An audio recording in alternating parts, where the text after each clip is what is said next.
প্রিয় দর্শক, আপনাদেরকে আমন্ত্রণ দিগন্ত বিশ্লেষণে। আপনাদের সাথে আছে আমি জামিলুর রহমান। আজ মঙ্গলবার 20 মে 2025। প্রথমেই জানিয়ে দিব দৈনিক নয় দিগন্ত পত্রিকার বড় শিরোনামগুলো। লুটেরাদের অর্থ দিয়ে হবে বিশেষ তহবিল। সপ্তমবার এভারেস্ট জয় বাংলাদেশের। 1102 কোটি টাকার ঋণ জালিয়াতি, দুদকের মামলায় এস আলম সহ আসামি 68 জন। সিদ্ধিরগঞ্জে শেখ হাসিনা, আইভি, শামীম ওসমান সহ 62 জনকে আসামি করে মামলা। শেষ ওভারের নাটকীয়তাই বাংলাদেশকে হারালো আমিরাত। দর্শক, এছাড়াও প্রথম পাতায় যে খবরগুলো রয়েছে, এবার পুরো গাজা দখলের ঘোষণা নেতানিয়াহুর। এনসিপি সেকুলারিস্ট বা ধর্মতান্ত্রিক আদর্শ মানে না, বলেছেন নাহিদ। খেলাধুলায় বহির্বিশ্বের প্রতিনিধিত্বকারীদের দায়িত্ব রাষ্ট্র নেবে, তারেক রহমান। নীতি সংস্কার ও জাতীয় বাজেট শীর্ষক সেমিনার। গত সরকারের চোরতন্ত্রের আমলারা আবার পূর্ণ শক্তিতে পুনরুজ্জীবিত। মাদ্রাসার জন্য সুখবর আসছে, শিক্ষকরাও পাবেন নানা সুবিধা। দর্শক, নয় দিগন্ত পত্রিকার শেষের পাতায় যে বড় খবরগুলো ছাপানো হয়েছে সেগুলো একটু জানিয়ে দিতে চাই। মালয়েশিয়ায় সিন্ডিকেট বিরোধীদের উপর হামলার নির্দেশ দুবাই থেকে। স্মরণ সভায় বক্তারা বলেছেন, সত্য ও ন্যায় প্রতিষ্ঠায় ব্যারিস্টার রাজ্জাক নিরলস প্রচেষ্টা চালিয়েছিলেন। সাবেক ডিসি ফয়জুলকে বাঁচাতে মরিয়া জনপ্রশাসনে শায়লা সিন্ডিকেট।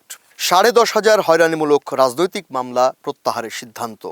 সিলেটে সালাউদ্দিন আহমেদ বলেছেন, বিএনপি দেশের স্বাধীনতা ও সার্বভৌমত্বের পাহারাদার। এছাড়াও যে খবর রয়েছে শেষের পাতায়, আন্দোলনের পঞ্চম দিনের সড়ক ব্লকেট ইশরাকের সমর্থকদের। আসন্ন বাজেটে পানি স্যানিটেশন খাতে বরাদ্দ বৃদ্ধির দাবি। ভারতীয় বিভিন্ন সংস্থার বিরুদ্ধে ভিসা নিষেধাজ্ঞা যুক্তরাষ্ট্রের। রাজপথে মৃত্যুর হানা, দিনাজপুরে 4 জন সহ অন্যান্য স্থানে নিহত 10।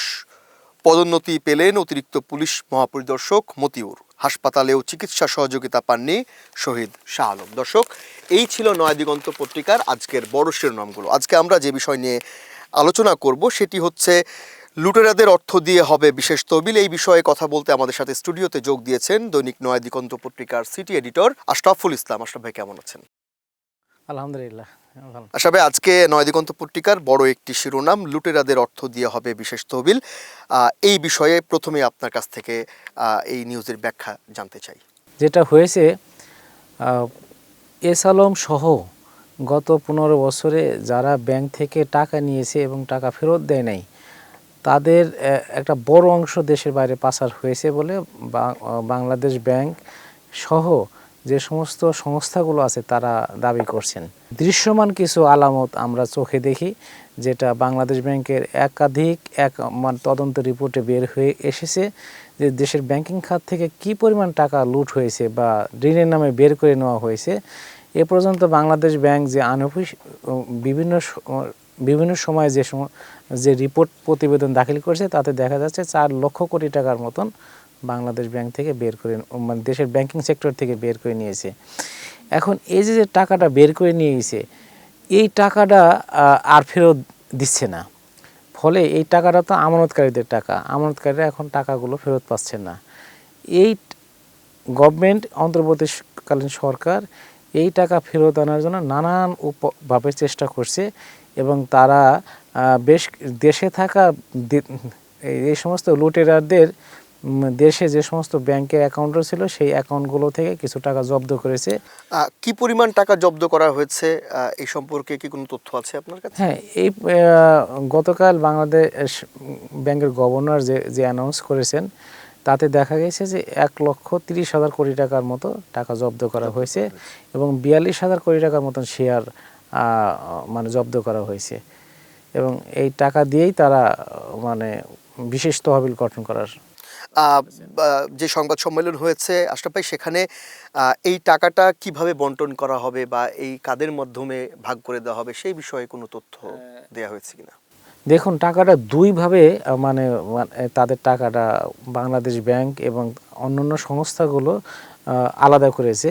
একটা হলো দেশে তাদের যে সম্পদ আছে সেই সম্পদ, আর দেশের বাইরে যে সম্পদ আছে সেটা আলাদাভাবে। তো ইনস্ট্যান্টভাবে দেশের থাকা বিভিন্ন অ্যাকাউন্টে যে সব টাকা আছে তার মধ্যে 1,30,000 কোটি টাকা এবং 42,000 কোটি টাকার শেয়ার জব্দ করা হয়েছে। সব মিলে প্রায় 2.25 লক্ষ কোটি টাকা জব্দ করা হয়েছে। এই টাকাটা দিয়ে তারা অন্তর্বর্তীকালীন সরকার চাচ্ছেন যে একটা বিশেষ তহবিল গঠন করা হবে লুটেরাদের টাকা দিয়ে। সেই তহবিল থেকে ব্যাংকে যারা আমানতকারী ছিল, যারা টাকা ফেরত পাচ্ছে না তাদের দিবে, এবং ব্যাংকে এর বাকি যে টাকাটা থাকবে তারা বিভিন্ন জনকল্যাণমূলক কাজে ব্যয় করবে। আশরাফ ভাই, টাকা কিভাবে ফেরত আসবে? বাকি যে টাকা রয়েছে, একটা ছোট পরিমাণ টাকা জব্দ করা হয়েছে, কিন্তু বড় পরিমাণটা কিন্তু এখনো রয়ে গেছে।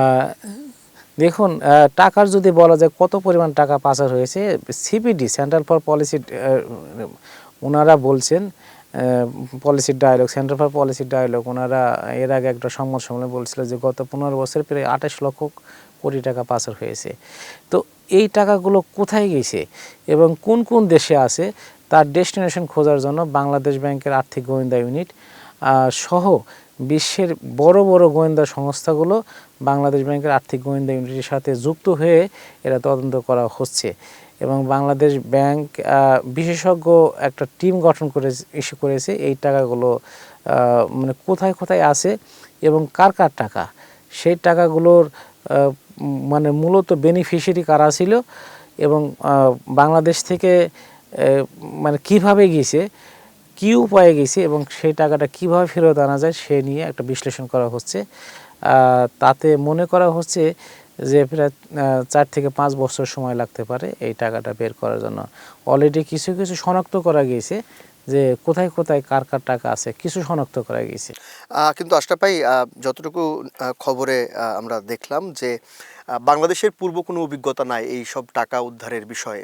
সেক্ষেত্রে একটি চৌকস দল সম্ভবত কাজ করার কথা রয়েছে এই বিষয়ে। শুধু বাংলাদেশ না, বাংলাদেশ বিশ্বের কোথাও এরকম কোনো ঘটনা ঘটেনি যে দেশের ব্যাংকিং সেক্টর থেকে এইভাবে টাকা, জনগণের টাকাটা লুট করে নিয়ে যায়।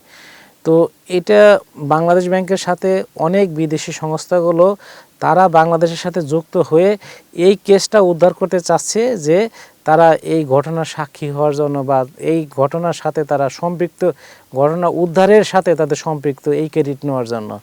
তো এরকম একটা বিশেষজ্ঞ দল অলরেডি গঠন করা হয়েছে এবং বিশ্বের বিভিন্ন দেশে যে সমস্ত বড় বড় টাকা পাচারকৃত টাকা উদ্ধার করা হয়েছিল সেই সমস্ত ঘটনাকে সামনে রেখে সেই অভিজ্ঞতাকে কাজে লাগিয়ে বাংলাদেশ এই টাকাগুলো ফেরত আনার প্রক্রিয়া চলছে। বাংলাদেশে এরকম একটি ঘটনা বিশ্বের কাছে বাংলাদেশকে আসলে মানে কি বলবো যে না, এটা একটা বিরল ঘটনা এবং বিদেশি যে সমস্ত সংস্থাগুলো বাংলাদেশে ইতিমধ্যে এসেছে, আর্থিক গোয়েন্দা ইউনিটের সাথে কাজ করার আগ্রহ প্রকাশ করেছে, এরা বাংলাদেশের এই ঘটনা দেখে তারা বলেছে যে বিশ্বের এইরকম কোনো ঘটনা ঘটে নেই, যে জনগণের টাকা, জনগণের আমানত এইভাবে কিছু মুষ্টিমেয় অলিগার্ক শ্রেণী বা লুটেরা শ্রেণী মানে টাকাগুলো বের করে নিয়েছে এবং সেটা হয়েছে রাষ্ট্রযন্ত্র ব্যবহার করে। আচ্ছা, আরেকটি প্রশ্ন যে জনকল্যাণে এই টাকা ব্যবহার করার কথা বলা হয়েছে, সেক্ষেত্রে কি এটি প্রশ্নবিদ্ধ হওয়ার কোনো সুযোগ থাকবে বা জনগণ আসলে এটি মেনে নেবে কিনা বা এরকম কোনো সমস্যায় পড়তে পারে কিনা এই সরকার? না, এই ধরনের কোনো সমস্যা পড়ার আমি মানে কারণ দেখছি না। অলরেডি আজকে অর্থ উপদেষ্টা উনি অলরেডি ঘোষণা করেছেন যে যে টাকাটা মানে জনগণের যে সমস্ত বড় বড় আমানত আছে যেটা ব্যাংক থেকে ফেরত পাচ্ছে না তাদেরকে বন্ড এবং এই যে লুটেরাদের যে টাকা দিয়ে তহবিল গঠন করবে সেই টাকা থেকে তাদের অংশ দিয়ে দিবে। আর বিশেষ করে কিছু টাকা আছে আনসিন, এই টাকাগুলো সরকার যদি ব্যাংকের বাইরে থাকে সেই টাকাগুলি জনকল্যাণ কাজে ব্যয় করবে। এটা দেখতে হবে যে কতটুক জনসম্পৃক্ততা হয় এই টাকা ব্যয়ের ক্ষেত্রে।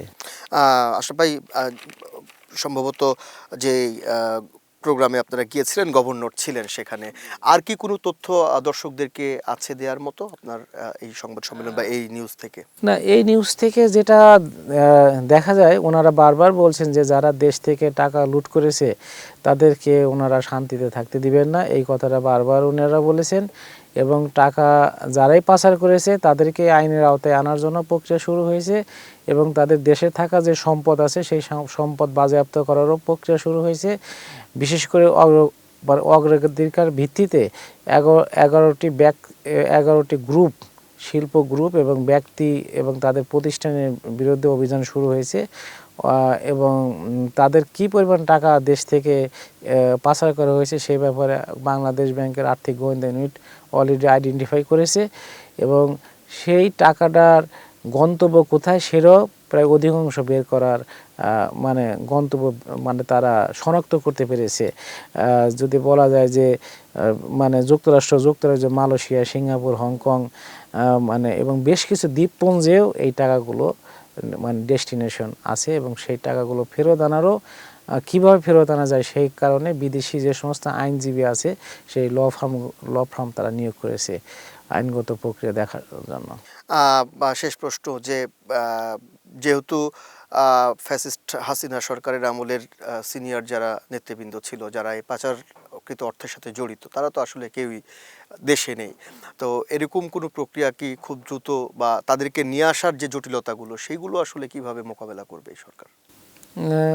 দেখেন, সরকার তো তারা চাচ্ছেন যে যারা এই টাকা লুট করেছে তাদের সম্পদ একদিকে বাজেয়াপ্ত করে জনগণের টাকা জনগণে ফেরত দেওয়া, এবং যারা দোষী সাব্যস্ত হবে তাদেরকে দেশে আনার প্রক্রিয়া তারা নিবে। অলরেডি বিভিন্ন জনের বিরুদ্ধে ইন্টারপোলে তাদের রেড অ্যালার্ট জারি করা হয়েছে তাদেরকে অ্যারেস্ট করার জন্য। আসলে আপনাকে অসংখ্য ধন্যবাদ। প্রিয় দর্শক, আমাদের দিগন্ত বিশ্লেষণ আজকে আমরা এখানে শেষ করছি। আগামী অনুষ্ঠান দেখার আমন্ত্রণ জানিয়ে সে পর্যন্ত সবাই ভালো থাকবেন, সুস্থ থাকবেন এবং নয়া দিগন্তের সাথে থাকবেন। আল্লাহ হাফেজ। আল্লাহ হাফেজ।